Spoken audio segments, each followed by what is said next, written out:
नमस्कार मंडळींनो, आज आम्ही सकाळी सकाळी निघालो आहोत नाशिकला. वणीचं दर्शन करायचं होतं आणि त्र्यंबकेश्वरचं पण दर्शन करायचं होतं.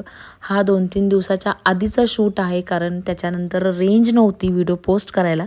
त्याच्यामुळे थोडा उशिरा हा व्हिडिओ पोस्ट केला जाणार आहे. सकाळी सकाळी खूप लवकर पुण्याहून निघालो होतो. हा समृद्धी महामार्ग आहे. हा बघा चौफुला, इतकं सुंदर चौफुला होता ना हा, आणि आपल्याला जायला तिथून रस्ता होता. आता आम्ही थेट नाशिकमधलं मी शूट घेतलेलं आहे. हा बिटको चौक आहे आणि इथे आम्ही बरेच वर्ष राहत होतो. इथे खूप मोठी मिरवणूक असते ज्यावेळेस महाराजांची जयंती असते त्यावेळेस. त्याच्यामुळे मला तो चौक बघताना खूप आनंद होत होता. ह्या पुलाच्या खाली भाजी मार्केट भरतं, खूप मोठं भाजी मार्केट असतं इथे. फळं वगैरे घ्यायला मी, दादा, आई आम्ही सगळे टप्प्याटप्प्याने यायचो, त्याच्यामुळे त्याचा आनंद मला खूप होता. बाजूला रेल्वे स्टेशनचा पण रूट आहे जाण्यासाठी, आणि नाशिकला आल्यानंतर एक वेगळाच आनंद वाटत होता की आपण फायनली कितीतरी वर्षानंतर नाशिकला आलोत. आणि हा जो पुलांच्या खाली बघा किती सुंदर पेंटिंग काढलेल्या होत्या. हळूहळू पुढे आता आम्ही वणीला निघालो होतो. एके ठिकाणी आम्ही थांबून नाश्ता करायचं ठरवलं आणि तिथे आम्ही थोडासा नाश्ता केला, कारण वरती पण नाश्ता भेटेल, पण म्हटलं इथूनच खाऊन जावं. आणि बाजूला एक खूप छान मंदिर होतं, पण ते काही मी बघितलं नाही, थोडंसं बाहेरनंच शूट घेतलं. नाश्ता केल्याच्या नंतर आम्ही हळूहळू त्या रस्त्याला निघालो. इथे सगळंच होतं मस्तपैकी. मला डोसा जास्त आवडतो म्हणून मी डोसा ऑर्डर केला होता, आणि मिस्टरांनी मस्तपैकी गरमागरम पुरी भाजी ऑर्डर केली होती. भाजी खूप छान होती ह्या हॉटेलमधली. आणि त्याच्यानंतर आता आम्ही हळूहळू पुढे निघालो होतो. आता वणी हे गाव लागलं होतं. एक छोटंसं घर होतं इथे बघा. गाई वगैरे छान दिसत होत्या, म्हणून मी इथे असं आम्ही 5 मिनटं थांबलो होतो असंच गाडी साईडला घेऊन. आणि त्याच्यानंतर आता जे सुरू झाले होते हे नजारे बघण्यासारखे होते, कारण पाऊस पडल्याच्या नंतर नाशिकमधली हिरवळ बघायला खूप छान होतं. दादाची खूप आठवण येत होती, कारण दादा आम्हाला नेहमी अशा रस्त्याने अशा गावांना घेऊन जायचा फिरण्यासाठी, कारण माझा भाऊ तिथे जॉबला होता. आता हा आम्ही वणीच्या गडाकडे निघणारा रस्त्याला लागलो आहोत. थोडा वळणाचा रस्ता आहे, पण ते डोंगरं वगैरे झाडी वगैरे बघून खूप छान होतं. आता बघा ही सप्तशृंगीचं जी मेन कमान आहे तिथून आता वरती जायचं आहे. थोडं रस्त्याची कामं चालू होती, त्याच्यामुळे गाडी जरा जास्त हालत होती, म्हणून काही काही ठिकाणी शूट घेणं बंद केलं होतं. काही काही ठिकाणी जिथं घेता येईल तिथं मी हे शूट घेत होते. इतकं सुंदर नजारा दिसत होता ना. त्याच्यानंतर वरचा जो सीन आहे ते एका ठिकाणी मी गाडी थांबवली होती, रस्त्याचं काम चालू होतं म्हणून. हे बघा पाठीमागचा एरिया किती छान दिसतोय. अर्ध्या रस्त्यापर्यंत कसलाच पाऊस नव्हता, त्याच्यामुळे आम्ही त्या टप्प्यापर्यंत खूप व्यवस्थित गेलो. पण जसं जसं वरती चालू झालं तसं तसं थोडा थोडा पाऊस, आणि इतकं धुकं जर होतं ना वरती. हा इथे एक स्पॉट होता, इथे बरेचसे लोक धबधबा बघण्यासाठी थांबले होते, पण आम्ही म्हटलं की आधी आपण वरती जाऊयात, दर्शन करूयात आणि मग निघूयात खाली, कारण वरती जाण्यासाठीचा पाऊस आम्हाला सुरू झाला होता. आहे बघा, जसं पिक्चरमध्ये असतं ना तसं सेम वातावरण इथे दिसत होतं.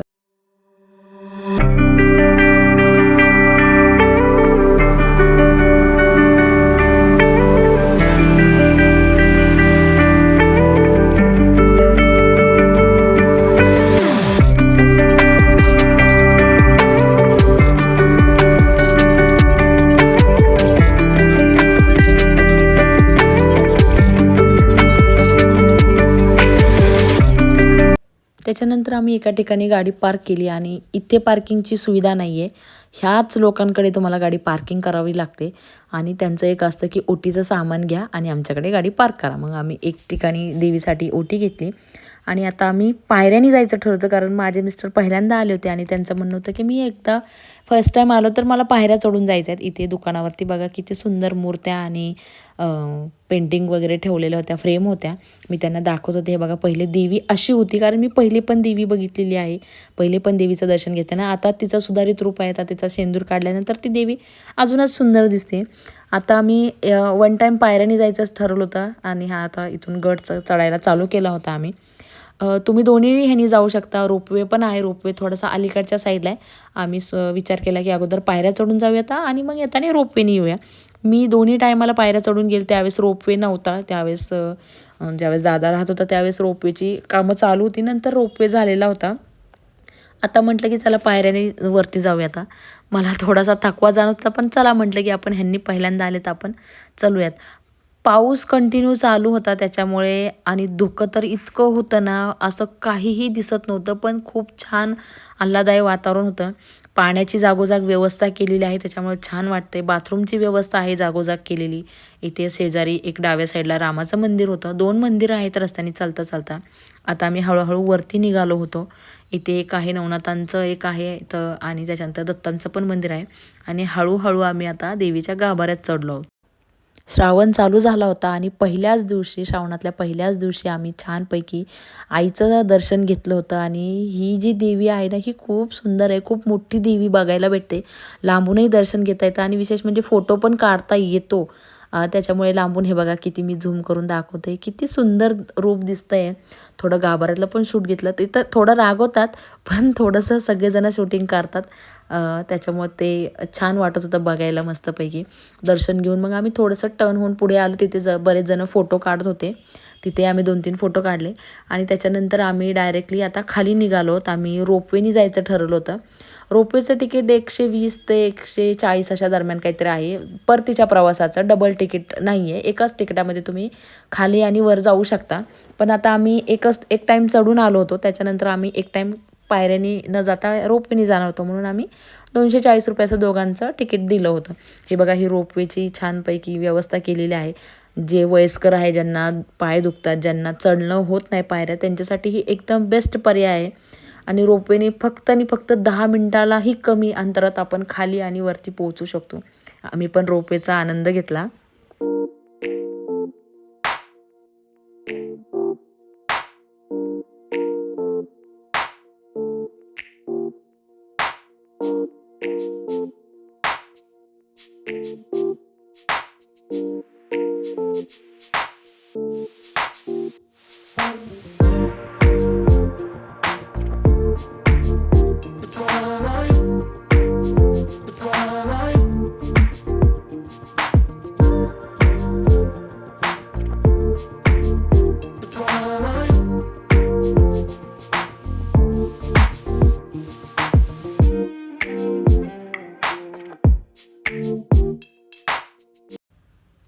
इथे बघा, बाहेर निघाल्याच्या नंतर हा एक छोटासा शूट घेतलेला आहे की त्या कसं जाण्या-येण्यासाठी कशी व्यवस्था केलेली आहे छानपैकी.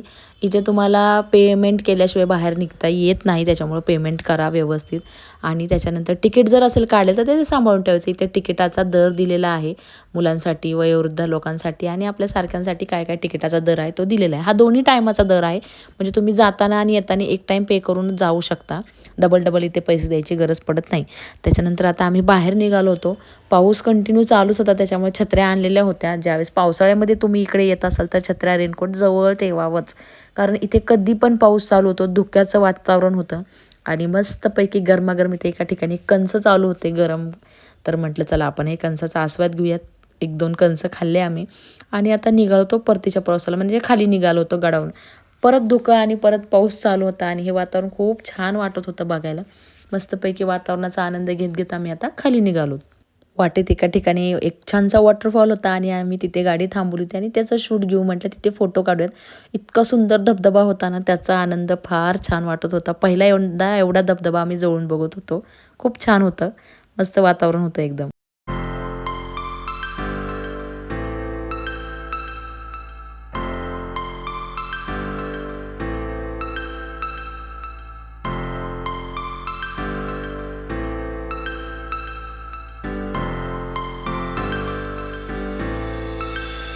Start floating to the sky. The summer was alive, going to the end of time. I can see the daylight. I swear perfectly, is it really the end?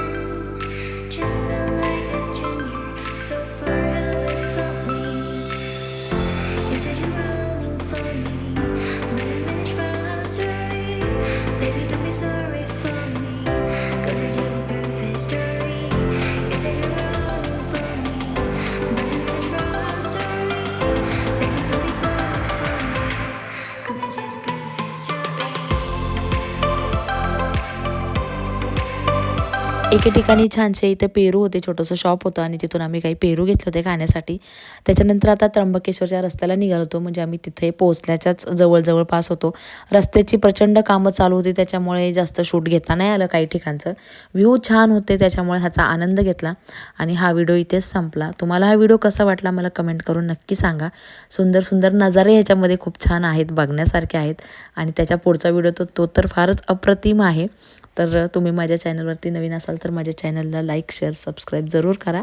धन्यवाद.